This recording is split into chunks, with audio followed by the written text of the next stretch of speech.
नमः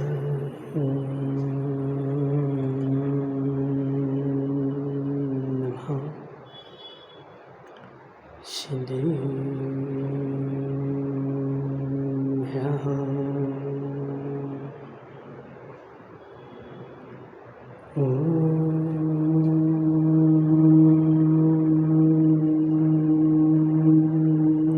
नमः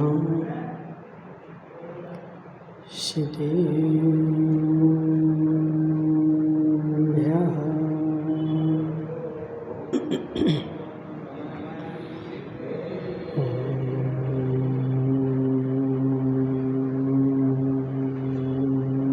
नमः सिद्धेभ्यः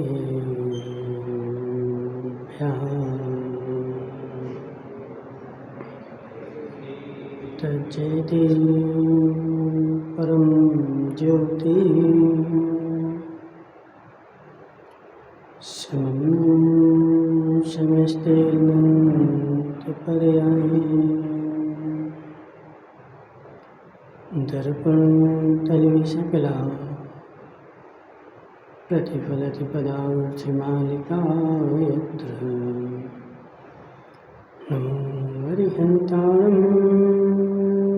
नमो सिद्धाणं नमो मायरीयाणं नमो अध्यायाणं नमो ऋषभ्यसाहं पंच परमेष्ठी भगवान की अनंतानंत सिद्ध परमेष्ठी भगवान के 1008 देवादेव सुपार्श्वनाथ भगवान के 1008 देवादेव शांतिनाथ भगवान के आचार्य भगवान अमृतचंद्र स्वामी के आचार्य भगवान विशुद्ध सागर जी महाराज के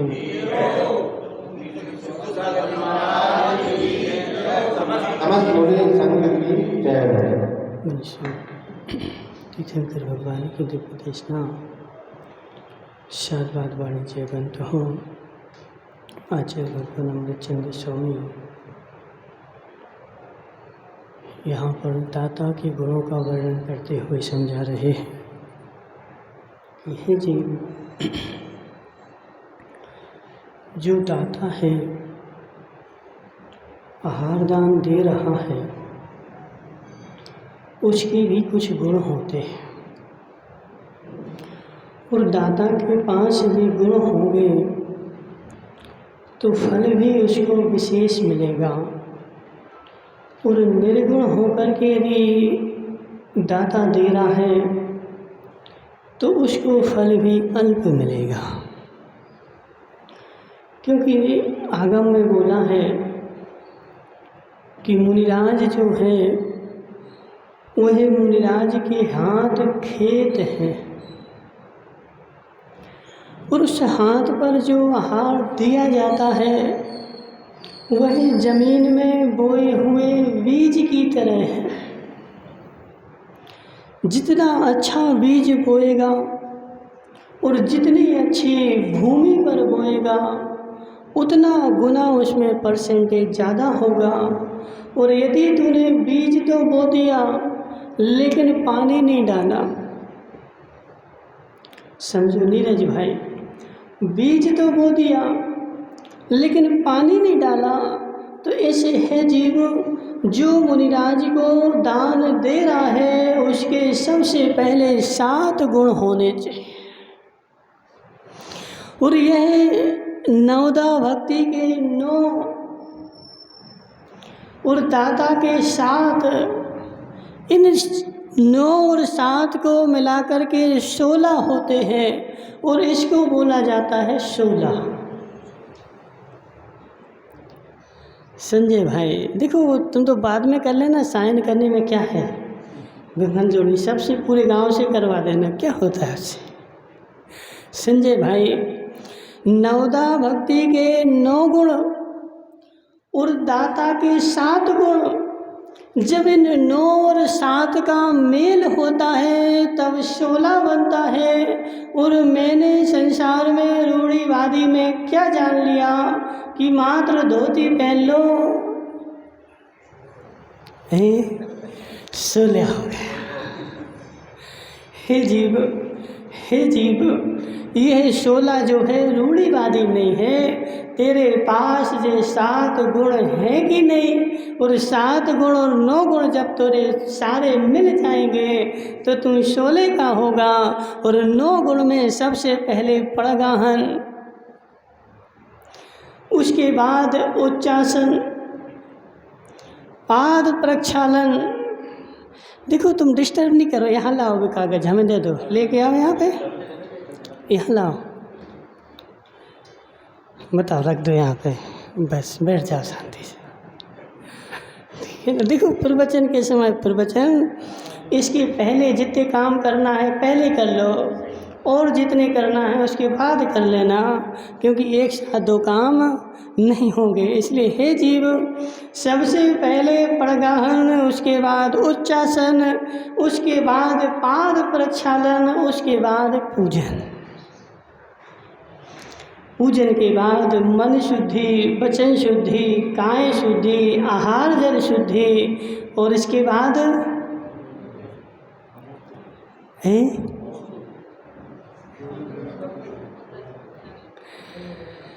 आहार जल शुद्ध है। और फिर मैं भगवान, महाराज, मैं मन से नमस्कार करता हूँ। इतने 9 गुण तुम्हारे पास हो गए, लेकिन 9 गुण भी उसी के कार्यकारी हैं जिसके पास ये 7 गुण भी हैं। सबसे पहला गुण आता है ऐहिक फलानपेक्षा। जो दाता मुनिराज को आहार दे रहा है उसको क्या इस लोक संबंधी कोई इच्छा तो नहीं है? संजय भाई, मुनिराज को आहार दान दिया, अब महाराज ऐसा आशीर्वाद दे दो कि हमारा घर भर जाए। नहीं, यदि तूने ऐसा भी बोला तो तेरा 1 गुण कम हो गया। यह लोक फलानुपेक्षा, उसको दाता को इस लोक में सुखी होने की इच्छा नहीं होनी चाहिए। अभी वो ग्रंथ पढ़ रहे थे, उसमें 3 प्रकार के मनुष्य बताए, एक अधम, एक मध्यम और तीसरा उत्तम। जिसमें से अधम है ना, अधम के भी 3 भेद किए गए, अधमाधम, मध्यम अधम और उत्तम अधम। अधम मतलब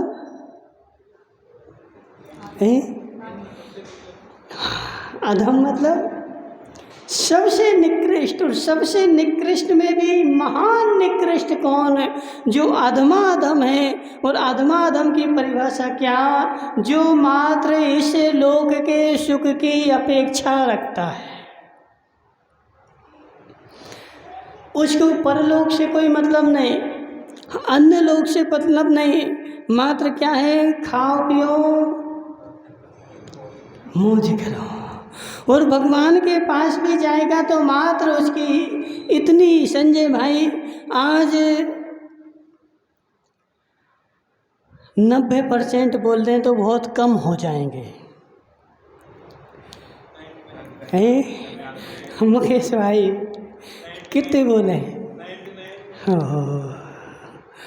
99% लोगों की इच्छा विचारों की इतनी हो गई कि महाराज के पास भी दर्शन करने कब आएगा, जब कोई संकट आ जाए। आज कैसे आए? बोले महाराज ये बीमार हो गया, आशीर्वाद देता है। भगवान के पास श्रीफल लेके जाएगा, भगवान हमारी ऐसी इच्छा पूरी हो जाए। मतलब कहने का आशय, मेरा सारा पुरुषार्थ लगा हुआ है कि मेरा यह लोक सुखी हो जाए।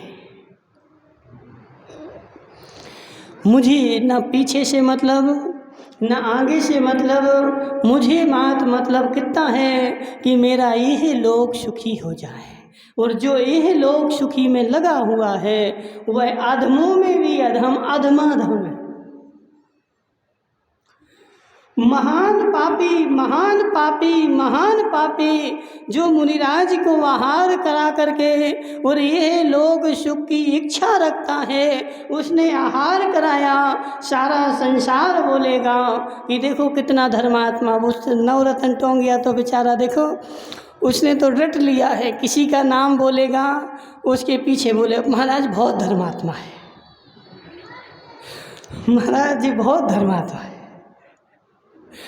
हे जीव, हे जीव, धर्म बाहर की वस्तु नहीं है।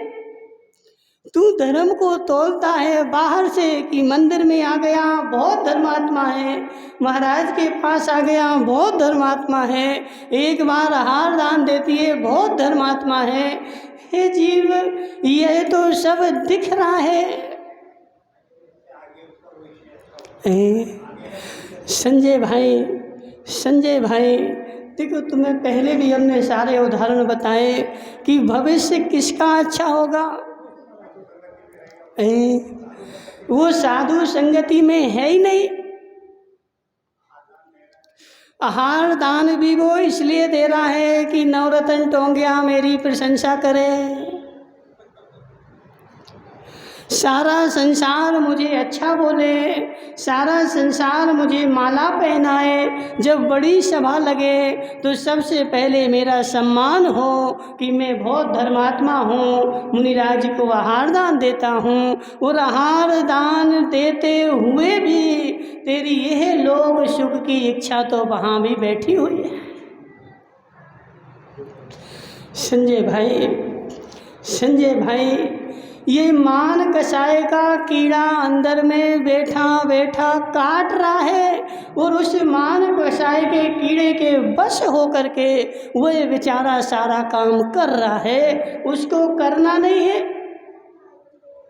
अब ये पुनीत सिंह बैठा है, समझना बात को, बेचारा शांति से घर में बैठा था, कुर्सी पे टीवी देख रहा था और इसकी देवी ने एक डंडा उठाया और एक डंडा फटकारा। यहाँ बैठे बैठे क्या कर रहे, जाओ प्रवचन सुनिए। पुनीत भाई बुरा नहीं मानना, अब जो है सो है। अब देवी ने एक डंडा फटकारा उसकी पीठ पर और पीठ में दर्द होना शुरू हो गया। और जाओ, यहाँ क्यों बैठे, जा तू प्रवचन सुनिया।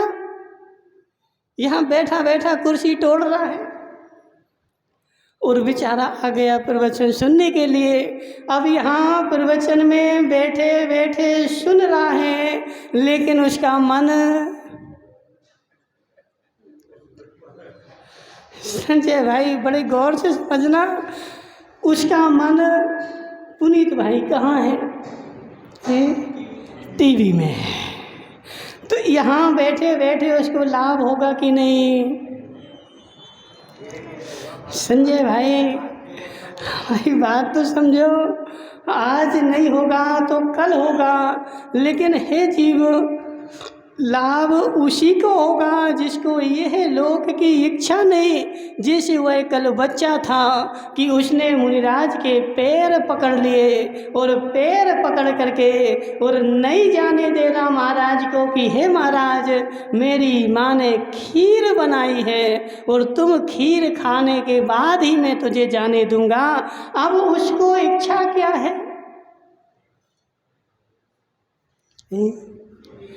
उसको इच्छा क्या है, मात्र उल्टा कष्ट और है कि मुनिराज खीर खा लेंगे तो मुझे पेट भर नहीं मिलेगी। लेकिन उसकी इस पॉइंट के ऊपर किंचित मात्र भी दृष्टि नहीं है। उसकी दृष्टि क्या है कि मुझे महाराज को खीर मिल जाए, यह लोक की इच्छा किंचित मात्र भी नहीं। और यह लोक की इच्छा रख करके जितने भी कार्य किए जाएंगे नीरज भाई, वह अधमाधम होंगे। हे जीव, हे जीव, संजय भाई समझ बात को। दो व्यक्ति थे और दो व्यक्ति में दोनों घनिष्ठ मित्र थे और एक को नवरत्न टोंगिया बोलता था कि यह बहुत धर्मात्मा है और दूसरे को बोलता था यह घोर पापी है। लेकिन जो पापी था ना,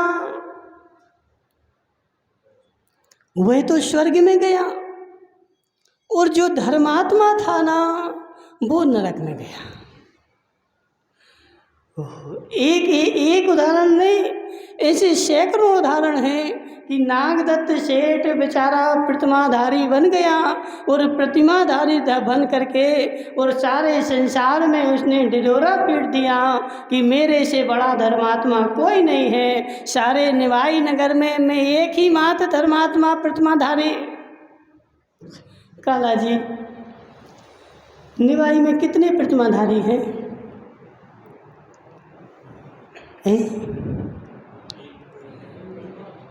अशोक भाई सांवरिया, निवाई में कितने प्रतिमाधारी हैं?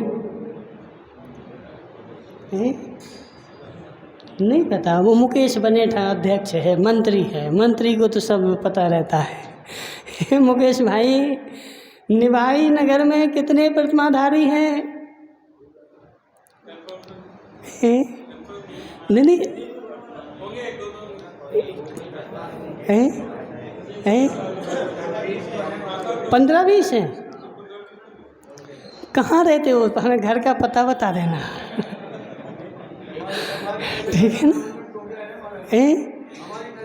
नहीं, नवरत्न टोंगिया नहीं है। नवरत्न भाई, कितनी प्रतिमाएं तुम्हारी?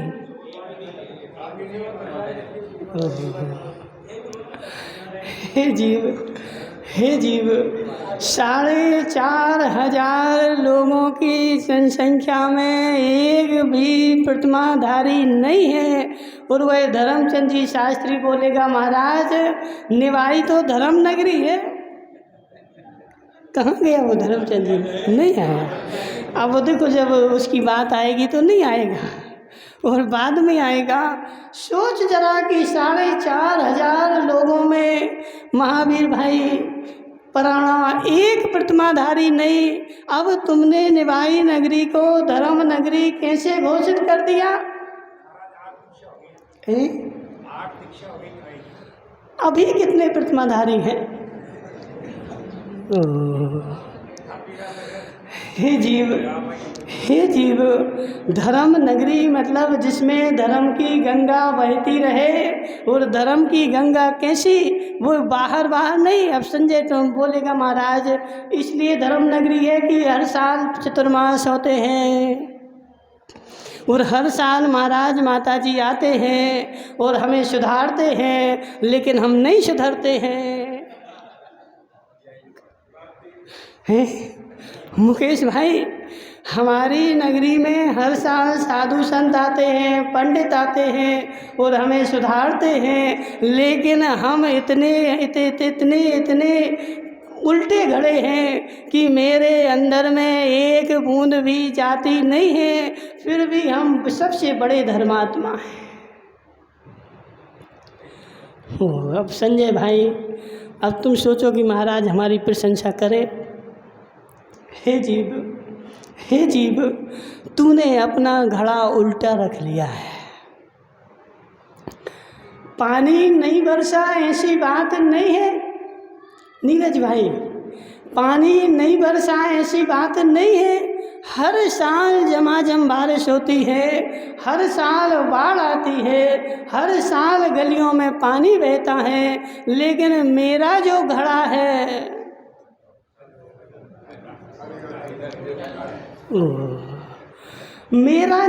है वह उल्टा पड़ा हुआ है। अब ज्ञानचंद जी तो देखो सबसे ज्ञानी आदमी है, वह बेचारा छत पे ले गया घड़ा और उल्टा रख आया और रात में खूब झमाझम बरसी और खुश हो रहा है कि सुबह जब जाऊंगा तो मेरा घड़ा भरा हुआ मिलेगा।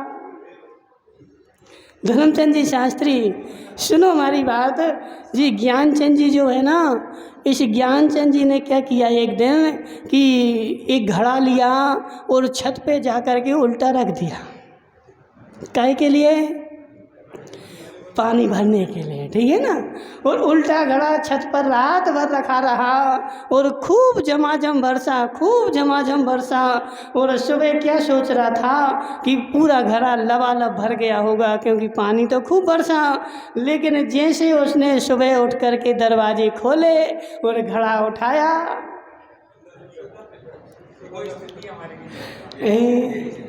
महावीर भाई पढ़ाना, महावीर भाई पढ़ाना, उल्टे घड़े में एक बूंद भी पानी नहीं जाता है।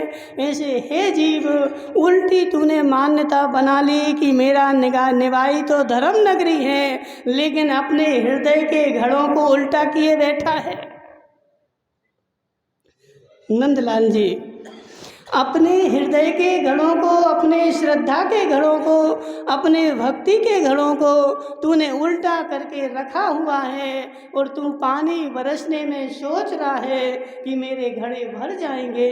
कब भरेंगे अशोक भाई, कब भरेंगे? कब करोगे सीधा?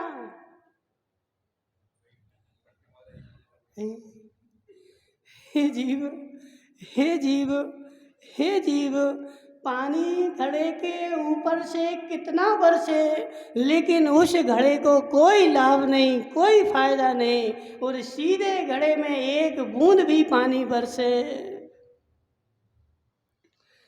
तो घड़े में लाभ है। ऐसे हे जीव, तुमने अपनी मान्यता क्या बनाई कि निवाई तो धर्म नगरी, और निवाई का प्रत्येक आदमी धर्मात्मा और प्रत्येक आदमी मोक्षगामी। अब मुझे कुछ करने की आवश्यकता।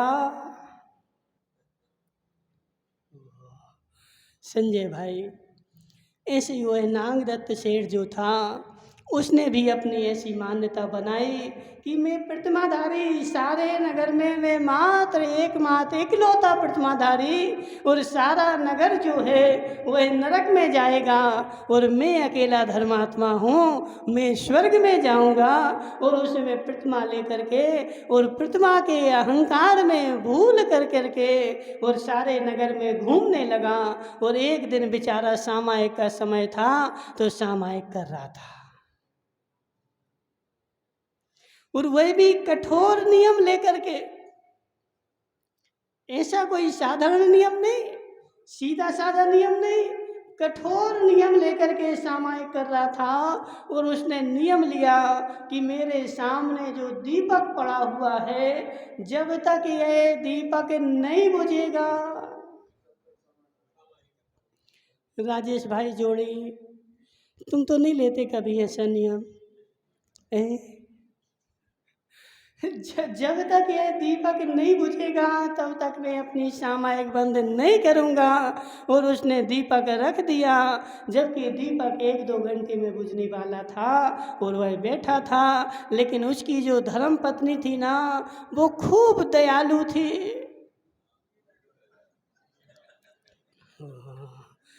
अब देखो वो बेचारी क्या है कि वो देवी को, अपने देवता के ऊपर दया तो आ ही जाती है। तो उस देवी को अपने देवता के ऊपर दया आ गई कि देखो मेरे देवता सामायिक में बैठे हैं, और यदि ये दीपक बुझ जाएगा तो इस रात अंधेरे में सांप आकर के मेरे देवता को काट खाएगा। इसलिए एक काम करती हूँ, वह लाई बहुत सारा घी और उस दीपक को भर दिया। अब वो बेचारा नागदत्त जो था बैठा रहा कि अब चलो 2 घंटे बाद फिर वह दीपक बुझ जाएगा। लेकिन वह देवी इतनी होशियार कि वो फिर आ गई 2 घंटे बाद। हाँ, अब उसको चैन नहीं पड़ा। अब उसने दीपक में घी नहीं डाला, घी में दीपक डाल दिया। समझना बात को, दीपक में घी नहीं डाला, क्योंकि दीपक में घी डालूंगी तो 2 घंटे बाद बुझ जाएगा।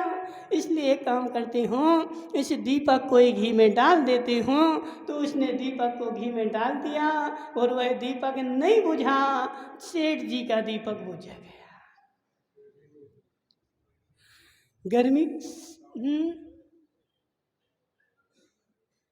गर्मी का समय है, और सेठ जी को प्यास लग रही थी, और सेठ जी का दीपक जो था बुझ गया।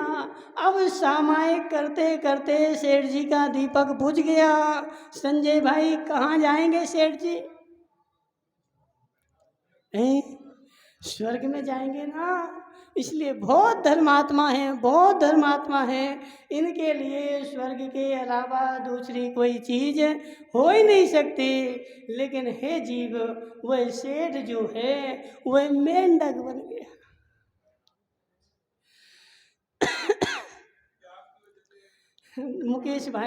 मुकेश भाई बाहर से तो दिख रहा था कि बहुत धर्मात्मा है, बहुत धर्मात्मा है, लेकिन अंतरंग में अपने घड़े को उल्टा किए हुए था। अंतरंग में एक बूंद भी धर्म की अंदर जा नहीं रही थी। मात्र जितना धर्म था वह बाहरी बाहरी था, और उसको मर करके भी कहाँ जाना पड़ा। ओहो।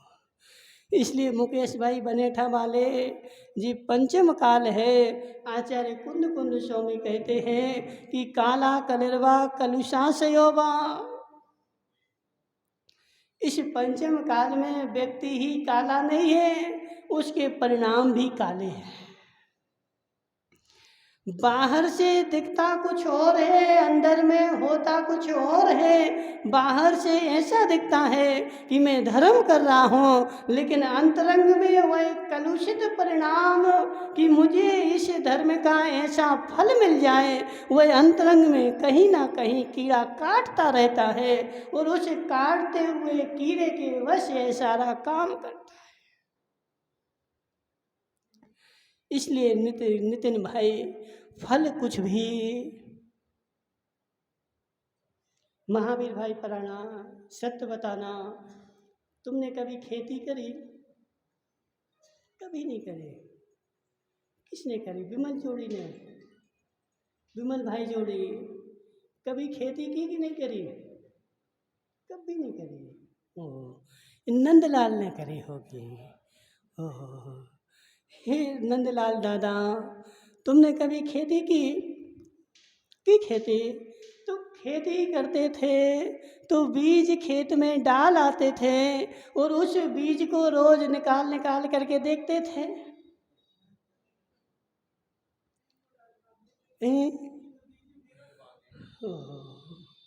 खेत में बीज डाल दिया, और कल फिर काला जी को ले जाना कि देखो मैंने खेत में बीज डाला। कहाँ डाला?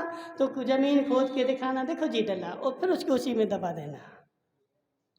और ऐसा तू रोज करना, पूरे नगर को दिखाना, कितनी फसल होगी? कितनी फसल होगी? हो, बस संजय भाई, अब तुम क्या बोल रहे? बोले महाराज धीरे धीरे होगा, धीरे धीरे होगा। ऐसे हे जीव, तू जो धर्म कर रहा है उसमें तुझे यह लोग फल की इच्छा का बनी हुई है, और तू अपने धर्म को सारे संसार को दिखा रहा है, बार बार दिखा रहा है। तेरा बीज नष्ट हो गया। धर्म, नंदलाल जी, उस बोए हुए बीज की तरह है कि एक बार खेत में बो दिया, अब उसको भूल जा। यदि उसको रोज रोज देखेगा, मेरी गारंटी है कि वो यह एक बीज भी नष्ट हो जाएगा, तुम्हें कोई भी फसल मिलने वाली नहीं है। ऐसे तुम्हारा काम है धर्म करना। धर्म किया, उस धर्म को भूल जाओ। मुकेश भाई बनेठा, धर्म कर लिया ना, उस धर्म को भूल जाओ। यदि तू देखो, लेकिन भूल कैसे जाए महाराज, जब तक 50 लोगों को नहीं बताएंगे।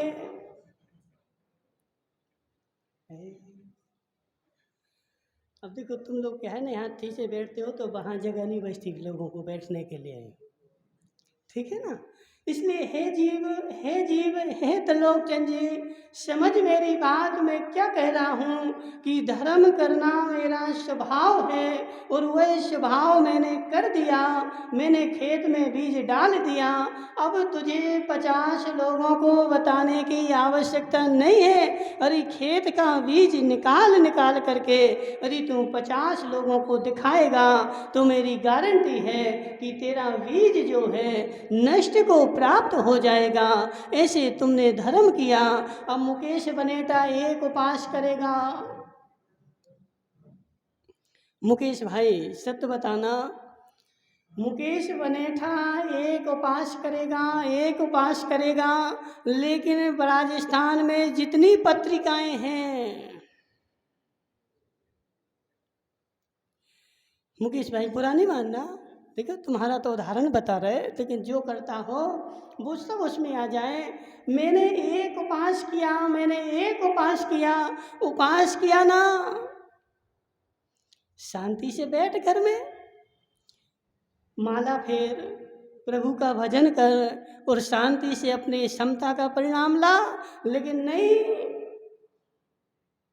पुनि संगे मैंने उपास किया ना, महाराज जब तक पेपर में नहीं छपेगा तब तक मुझे चैन नहीं पड़ेगी, और यदि कोई नहीं भी छापेगा तो 2-5 हज़ार रुपया पेपर वाले को देगा और मेरी फोटो छापो और उसके नीचे लिख देना कि मैंने 10 लक्षण में एक उपास किया। संजय भाई तू यह लोक की इच्छा से तो कर रहा है ना, और तूने जो काम किया उसमें तुझे आनंद आया, उपास का आनंद नहीं आया। किसका आया? धर्मचंद जी शास्त्री किसका आया? 50 लोग मेरे घर पर पूछने आए कि शाता है कि नहीं, और 50 लोगों ने मुझे पूछ लिया तो मुझे साता पड़ गए, और नहीं पूछा तो मुझे महान असाता हो गए, मेरी उदीर्णा तीव्र हो गए।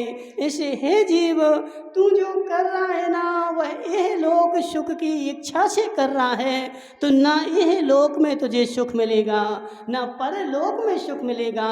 धर्म तो ऐसी वस्तु है कि मेरा कर्तव्य है करने का। एक उदाहरण आता है कि एक व्यक्ति नदी में बहते हुए बिच्छू जानते ना तुम लोग, क्या बोलते हैं यहाँ पर, बिच्छू बोलते हैं ना। एक बिच्छू नदी में बह रहा था और वह व्यक्ति उसको बार बार निकाल रहा था, लेकिन जैसे ही हाथ से निकाले वह बिच्छू तुरंत डंक मार दे, और डंक जैसे मारता तो उसके हाथ हिलता और वह नीचे गिर जाता और बार बार निकालता। किसी ने उससे पूछा कि तू जब बिच्छू तुझे डंक मार रहा है तू क्यों उसको निकाल रहा है, बह जाने दे।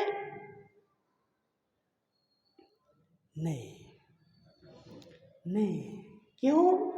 क्योंकि मेरा काम निकालना है और उसका काम डंक मारना है। वो अपना काम कर रहा है और मैं अपना काम कर रहा हूँ। मुझे उससे इच्छा किंचित मात्र भी नहीं, लेकिन मेरी कुटिल परिणति इतनी ज़्यादा हो गई कि मैं किसकी सेवा करूँगा।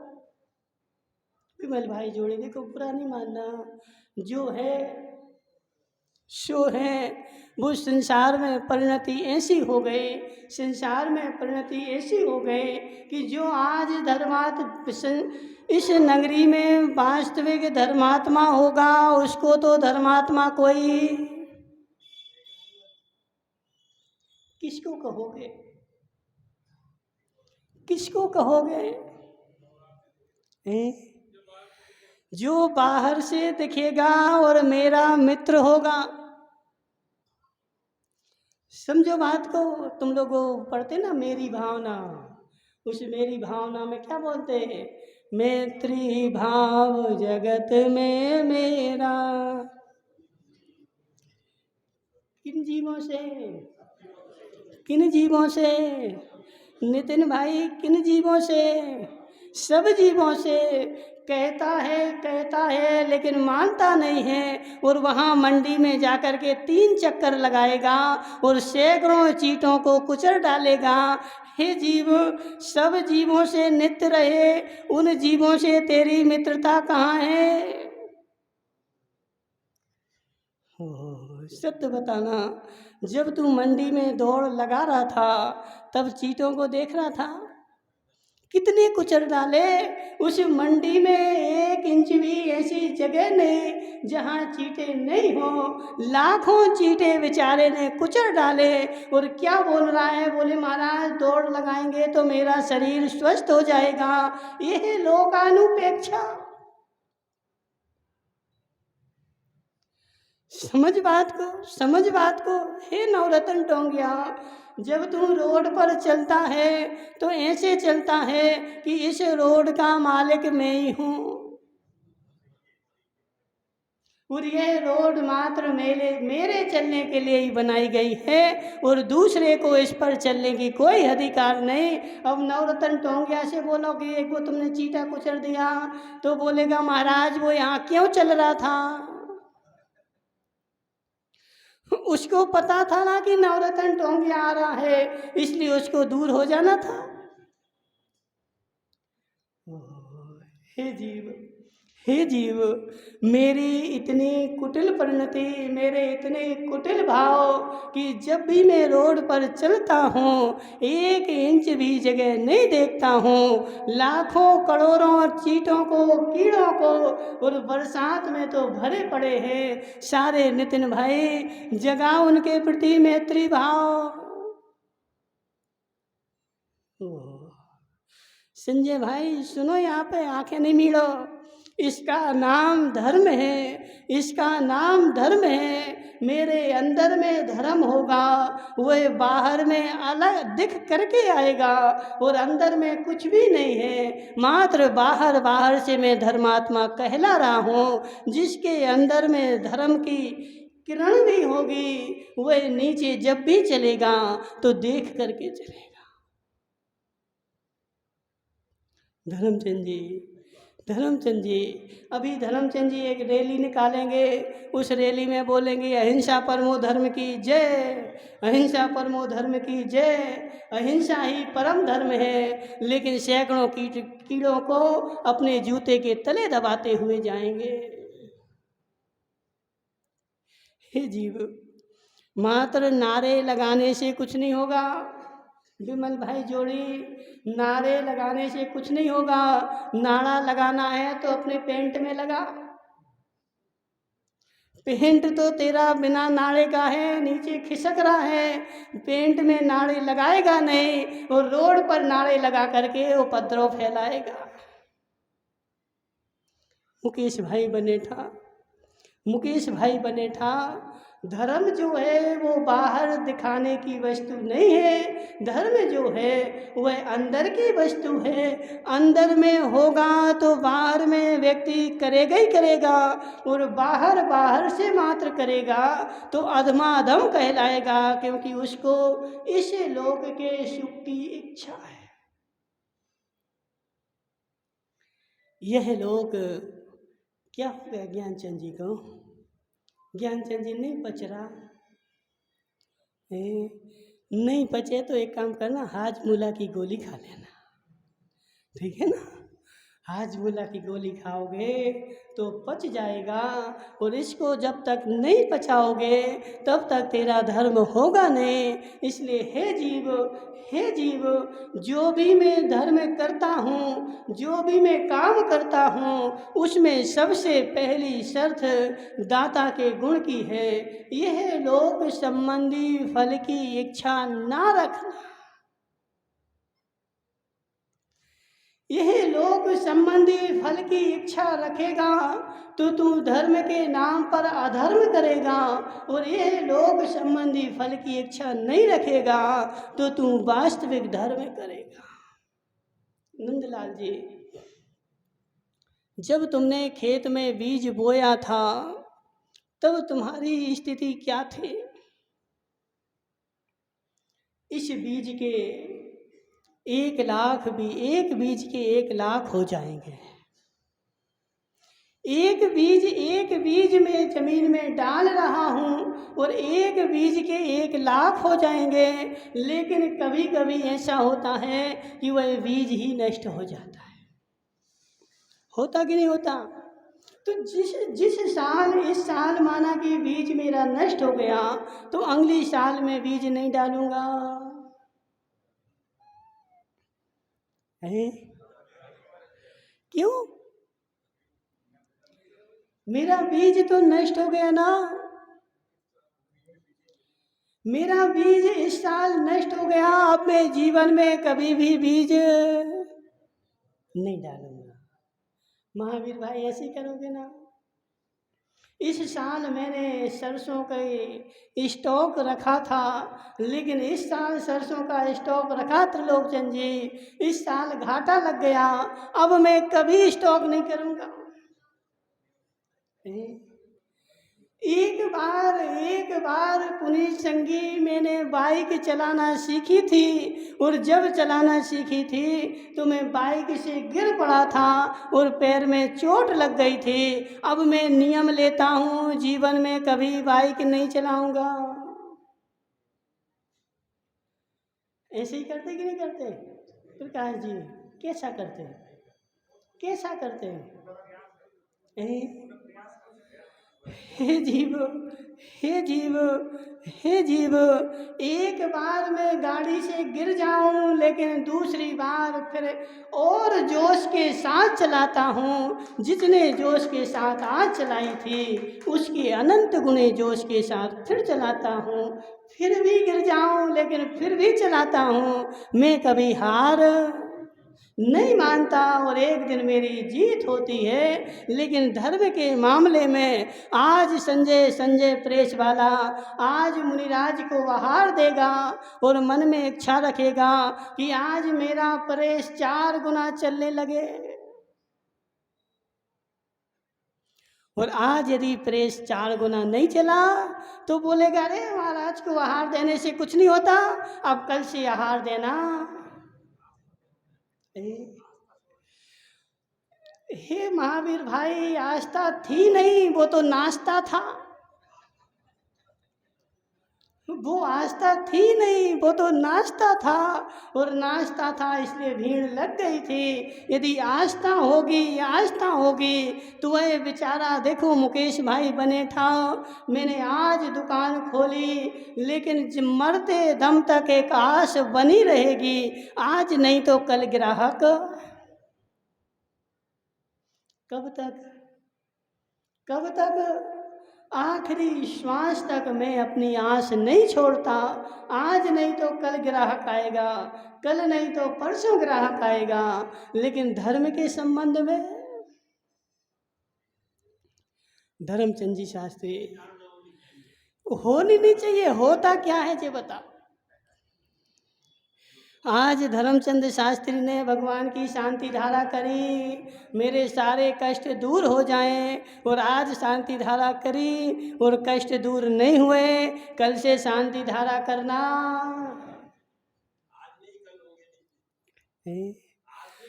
हे जीव, हे जीव, इतनी धैर्य है कहाँ, इतना धैर्य हमारे हृदय में है कहाँ, इतनी श्रद्धा हमारे अंदर में है कहाँ। हम तो तुरंत देखो, तुरंत ऐसे जैसे वो पंखे का बटन होता ना, यहाँ पंखा दबाया। अब जी पंचम काल है, वैज्ञानिक युग है, और बिल्कुल मॉडर्न जमाना है। प्रकाश जी खड़े तो हो जाओ, तुम खड़े हो जाओगे जी? बताओ जी, तो तुमने जो पजामा पहना ना जी, कौन सी दुकान से खरीदा था? हैं? कहाँ से? खादी की दुकान से। ऐसे ही मिला था ना? कैसा मिला था? खादी की दुकान से मुझे कपड़ा मिला था, और वह कपड़ा मैं लेकर के आया था, और वह कपड़ा मैंने टेलर को दिया था, और टेलर ने मुझसे बोला था कि 8 दिन बाद आना। मैं 8 दिन बाद गया था, फिर भी टेलर ने बोला था कि अभी समय नहीं मिला, 2 दिन बाद फिर आना। प्रकाश जी ऐसे ही था ना? हे प्रकाश जी बैठ जाओ। क्या नाम है तुम्हारा? पुनीत भाई, तुम खड़े हो जाओ। देखो अपना ही तो घर है, कौन कौन कुछ कह रहा है। पुनीत भाई, ये जो तुमने पैंट पहना ना, जी खादी की दुकान से लाए थे? और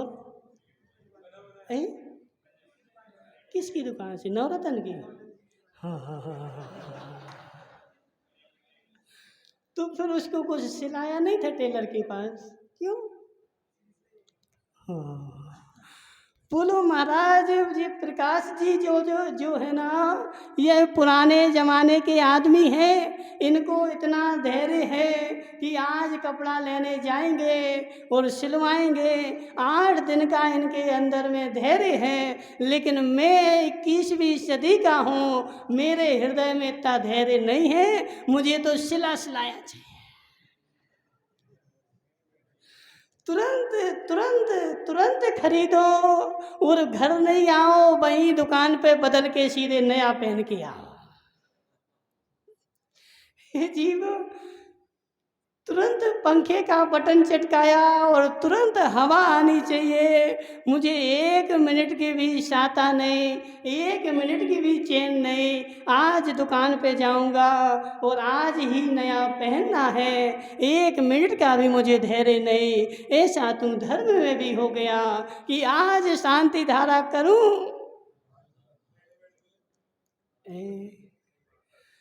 महावीर भाई, आज भगवान की पूजन करूं, आज महाराज को आहार दूं, आज मैं धर्म क्षेत्र में आगे आऊं और आज ही मेरे सारे कष्ट दूर हो जाएं। यदि यह भगवान मेरे कष्ट दूर नहीं करेंगे तो संसार में जो भगवान मेरे कष्ट दूर करेंगे मैं उनके पास जाना प्रारंभ कर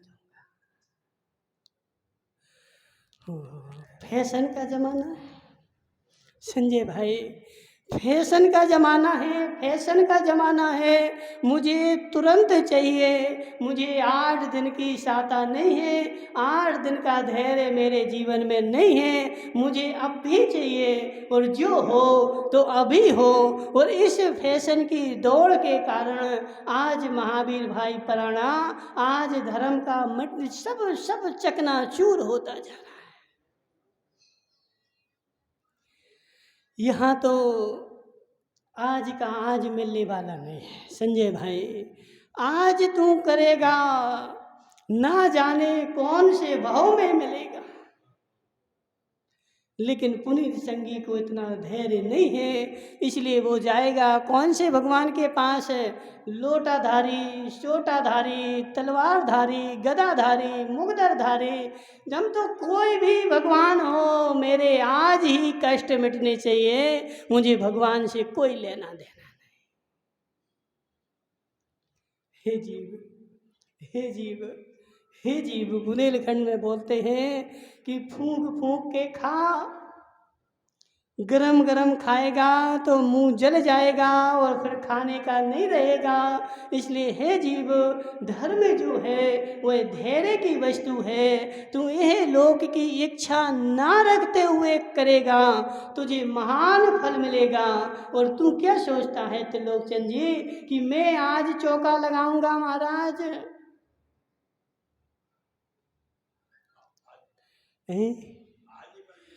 हाँ, आज चौका लगाऊंगा, आज ही पेड़ लगाऊंगा और आज ही पेड़ में फल आने चाहिए। नहीं आएंगे तो मैं पेड़ नहीं लगाऊंगा।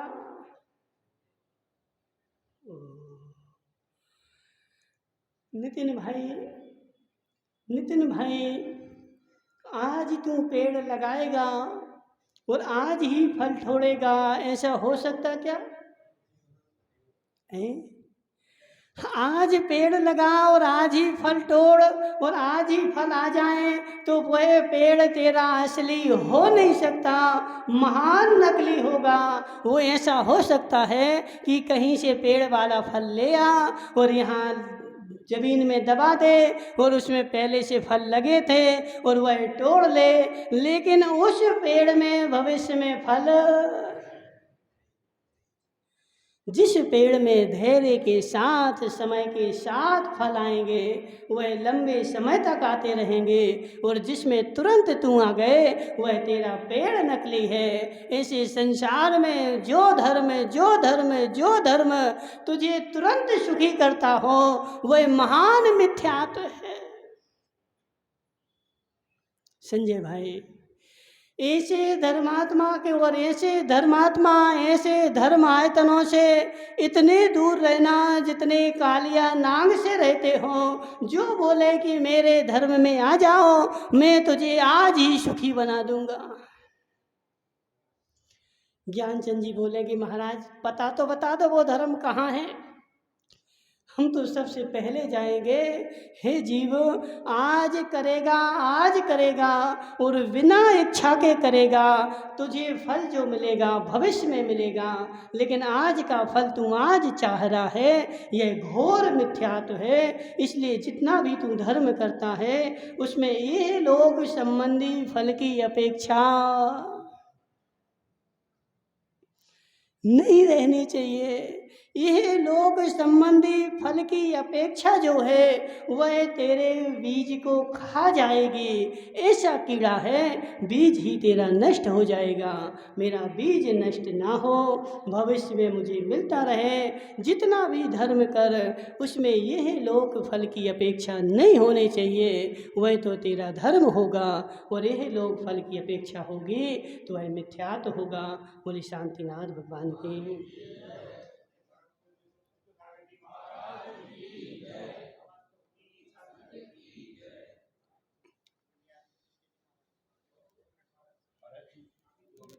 खाओ, बोलो। अब मैं मुनि श्री सुखचार्य महाराज